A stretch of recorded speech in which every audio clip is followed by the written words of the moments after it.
welcome back. It is July 1st and it is time to read my book for July. Y'all ready?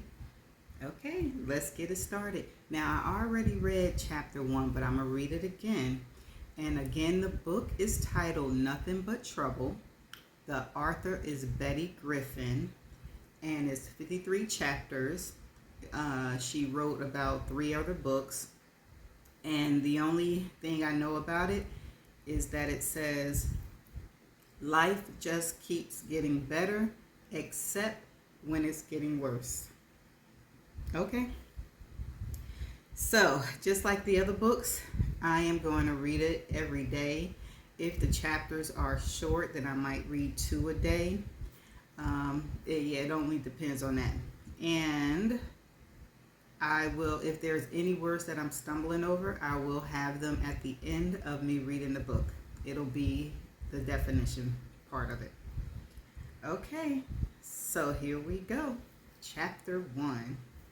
When Dana awoke that fateful summer day in mid-June, it seemed like just another Saturday.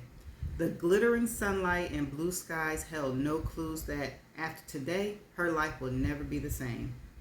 It was a busier weekend than most because of Father's Day on Sunday. She and Kenny were holding their annual cookout and swim party.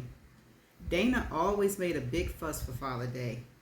She and Kenny had one child, a daughter they named Brittany. They had wanted more children, but after suffering a harrowing miscarriage, she had been lucky to have Brittany the following year. She never did get pregnant again. Dana had another reason for making a big fuss for Father's Day. Circumstances had robbed her of her own father at age 17. For years afterward, she hated the third Sunday in June. Then when Brittany was born, everything changed, and now it was her favorite holiday, even more so than Christmas, which she regarded as a lot of work. Dana checked her watch nervously. She had barely left Brittany and her friend Vanessa, but this was the first time she had allowed Brittany to shop in the mall unescorted by an adult. Brittany's request to shop for Kenny's Father's Day gift with Vanessa horrified her. Everyone knew malls ranked second only to schools as favorite haunts for predators. Brittany pointed out that she was almost 12 and Dana knew the time had come to loosen the strings just a bit. Before the girls even got out of the car, she instructed them to stick together and not talk to any strangers and to keep their tiny shoulder bags draped diagonally across their torso and zipped up at all times. She watched with a bit of sadness as her daughter and her friend headed off to the food court, where they would have lunch before heading for the men's accessories department at JCPenney. Dana walked with quick steps towards Ruby Tuesday, where she would meet her own friends, Norrell and Cece, for lunch. She had left her cell phone with Brittany and had keyed in Norrell's cell number in case Brittany needed an adult. She didn't expect to see the habitual late Cece waiting, but Dana spotted Norrell outside the restaurant smoking a cigarette. She was easy to spot, taller than average, with hair that fell past her shoulders in an appealing honey blonde, courtesy of a skilled colorist. Norrell Bellamy looked better than ever. 36 years old and 6 months into her first marriage, she was one of those fortunate women who could eat anything she wanted, as much as she wanted, without gaining weight. On the other hand, their mutual friend Cece, who was only 33, had married Michael Rivers on Valentine's Day just 4 months ago and already showed signs of weight gain. "Don't you know those things will kill you?" Dana said good-naturedly as she approached her friend. Norrell blew out a cloud of smoke.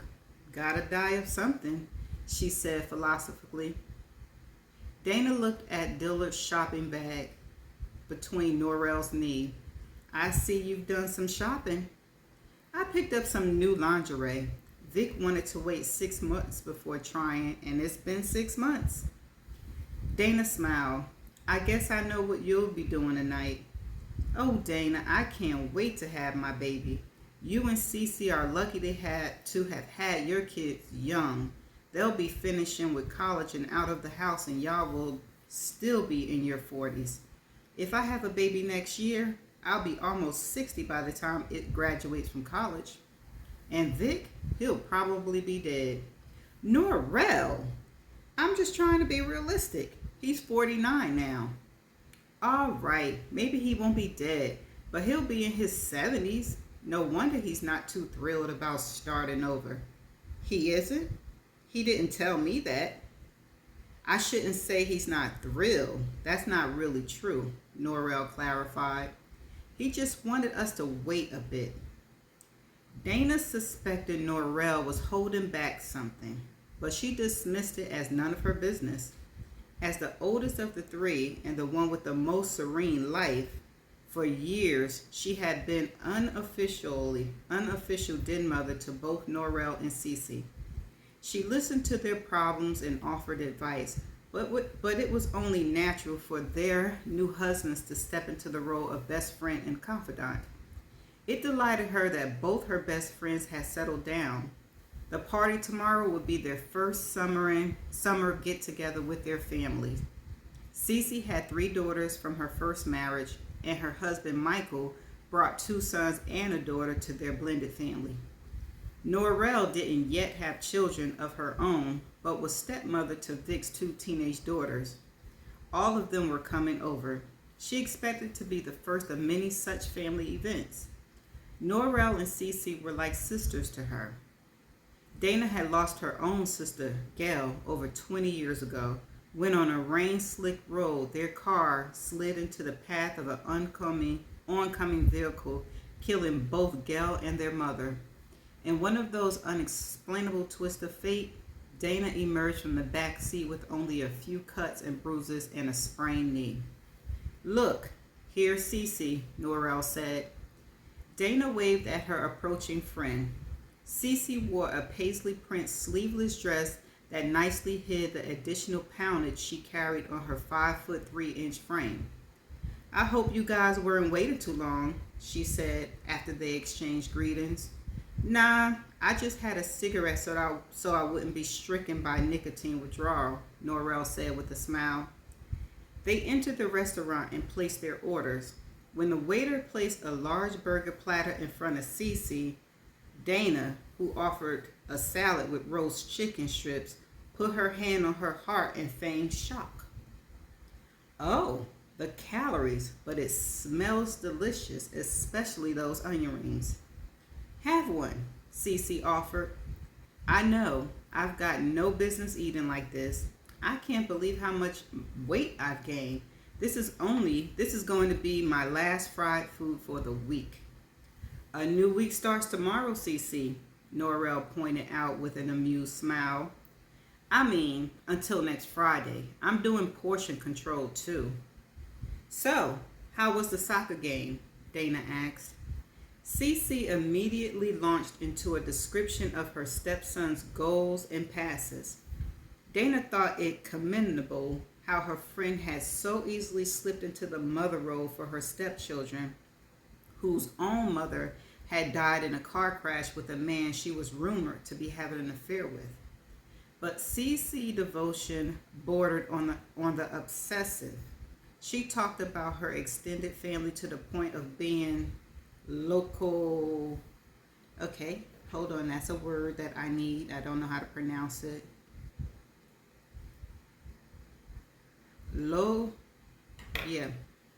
Dana found it tiresome, but for Norrell, who so desperately wanted to be a mother herself, it had to be torturous. Dana nodded at appropriate intervals while Cece droned on and on, relaxing when she finally wound down. But then Cece began to volunteer information about how each of her other family members would be spending the day. Dana felt Norrell's foot nudge her shin as Cece rattled on and on, pausing only momentarily to take another bite of her burger. Dana and Norrell exchanged glances, Dana biting gently on her lower lip to keep from laughing when Norrell held up a hand where only Dana could see it, and moved her fingers to simulate an ever-moving mouth. So how's work? Dana asked Cece, dipped a handful of French fries and ketchup, and popped them into her mouth. Oh, it's all right. Same old stuff that breaks your heart. Drug addicts old enough to be collecting Social Security, 45-year-olds dying of cancer, and children with genetic disorders. That's why I volunteered to do clinic work, Norrell said. I didn't want all that depressing stuff. But even with that, sometimes I think I'm turning into a typical bored suburban housewife with nothing to do but buy clothes, putter in the garden, and go to the hairdresser or the spa. I've been seriously thinking about going back to the office just to give me interaction with people. Dana made a face. I love working at home. I never want to go back to the office. Not that it's an option since I've got my own clients now. I think you're lucky, Norrell, Cece added. And with 6 kids, I can only dream of having that much free time. I'm starting to feel isolated, Norrell explained. So much of my day is solitary. You two don't have that problem. Besides, Kenny and Michael get home a lot earlier than Vic does. I think you should try to hold off a bit, Norrell, Dana suggested. Trust me, once that baby comes, you won't have to worry about not having enough to do. Baby? Cece's mouth dropped open. Norrell, are you? Not yet, but we're going to start trying. Cece nodded, then resumed eating. She amazed Dana by not only cleaning her plate and draining her malt glass, but also ordering apple pie a la mode for dessert and devouring that as well. She even picked up a piece of fallen golden brown pie crust from the plate. Dana half expected her to pick up the plate and lick the trail of melted ice cream. Tell me, Cece, are you going to go home and eat dinner after such a humongous lunch? Norrell asked. Dana was wondering the same thing. She didn't ask because she couldn't think of a way to phrase it tactfully. She wasn't as bold as Norrell. Of course not. This is my last meal until breakfast tomorrow. I'm not even cooking tonight. Michael's going to order pizza. I'll probably log on and do some work, make a few bucks. We could always use it for the house. You guys going to take a big remodeling plunge? Norrell asked, as soon as things get a little quiet. Oh. The one syllable dripped with doubt, but Dana knew exactly how Norrell felt. With 6 active children ranging from 3 to 13, the Rivers household would always have a certain degree of chaos. Perhaps Michael wanted to make sure their blending of families would be a lasting one before undertaking the expense of adding on. They only been married 4 months, but from the beginning, Cece kept saying they planned to enlarge the house, and it sounded less convincing each time. Dana wished she would just stop talking about it. I guess you're like the old woman who lived in the shoe, Norrell remarked. I'm sure my shoe, as you call it, will soon be into a boot, Cece said testedly. Dana held her breath, waiting for Norrell to make an equally salty reply. This had happened before. Their friendship dated back 8 years, meeting as co-workers at the Precise Transcription Service. One by one, they left the office. Norrell and Cece to participate in the work from home program, and Dana to launch her own service. They met regularly for lunch, but with all the friction between Norrell and Cece lately, these outings weren't as much fun as they used to be. Dana knew Norrell was more than a little jealous of Cece's status as a mother, and Cece knew it too. The silence that followed threatened to become awkward until Norrell spoke. What time did you want us to come over tomorrow, Dana? Oh, about 3 should be good. You need help with anything? Cece offered. No, thanks. Kenny and I are going to the store tonight while Brittany spends the night at Vanessa's. Dana signaled for the check. She didn't regret the end of their lunch. When Norrell and Cece had these little flare-ups, it made her feel like peanut butter stuck to jelly on one side and to bread on the other. She wished Norrell wouldn't bait Cece like she did. It pleased Dana to find Brittany and Vanessa sitting on the bench outside the restaurant waiting for her. She hugged her friends goodbye. Norrell went off in a cloud of Chanel while Cece left behind the unmistakable scent of onion rings. After dropping off the girls at Vanessa's, Dana headed home. She frowned as she tasted the onions that still lingered on her breath. They had tasted fine in her salad at lunch, but now that her meal was over, she didn't like the aftertaste. She never carried mints, but as soon as she got home, she'd rinse with mouthwash. As she drove, Dana wondered how her father would be spending Father's Day. She hadn't done anything to mark the day for him, not even gotten him a card. All the ones she'd seen were so syrupy, full of loving Helen Steiner rice emotions she didn't feel. In the end, she always settled for an awkward minute-long phone call and would undoubtedly do the same tomorrow. She had good reasons for her hostility, but perhaps she should try harder. He was getting old, and he was the only survivor of the family she'd been born into.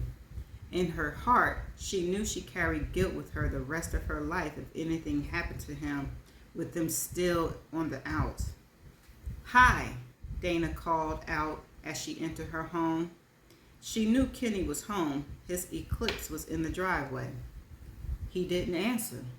She stopped in the hall bath and splashed her mouth with mint-flavored mouthwash, then went upstairs to their bedroom. Kenny often took naps on Saturday afternoons. She half expected to see him stretched out across their bed, but he wasn't there. So she went back downstairs. It was hot out. Perhaps he'd gone for a quick swim. She could change and join him. They had the whole house to themselves now that Brittany was gone until tomorrow. Maybe they'd even go skinny dipping if they stayed up late enough and their neighbors retired early. She stood at the glass door and looked outside. He wasn't on the patio, nor was he in the pool. Could he be tinkering around in the garage? Since it was detached, that would explain why he hadn't heard her calling out to him. The two-story garage, a vacant bedroom with an adjoining bath occupied its second floor, sat just a few yards to the right of the patio. They always parked in the driveway, preferring to use the climate-controlled garage as a combined storage and exercise room. Kenny had even installed a television and hooked up cable so they could watch as they lift weights or walk on a treadmill. The knob of the side door turned easily under Dana's palm. She immediately heard the television and sighed with relief. It had been truthfully spooky, calling out and looking for Kenny with no response. He lay on his exercise bench lifting weights. "There you are. Didn't you hear me?" She broke off as she realized something was wrong. The barbell had teetered to one side. One of it was lying across his throat at an angle that would make it difficult, if not impossible, for him to breathe. She moved closer and noticed the limp way his arms were hanging and the ashen gray of his face and neck. Her hand flew to her mouth and a strangled cry rose in her throat. "Kenny?" She ran to him, lifted the barbell off, using both hands, breathing hard with the effort. There was a tube-shaped indentation at the base of his neck and no signs of breathing. His face had lost its color, looking eerie like an actor with too light foundation. "Kenny," she whispered, her voice breaking as she felt frantically for a pulse and felt nothing. She ran into the house, grabbed the phone, and dialed 911. "Please, send someone right away. I think my husband, oh God, I think he's dead." And that's the end of chapter 1. Okay, so it's off to a good start. So, I guess we're going to find out what happened. And okay, so we have Cece, we have Norrell, Dana, and what's going on with her husband. Okay, it's not really much to talk about. It's just getting started. So let's see what happens. So there was a word, and I have to find out what it sounds like and the definition. So please hold for the definition video. Okay, and I'm back. The word I could not pronounce is spelled Loquacious.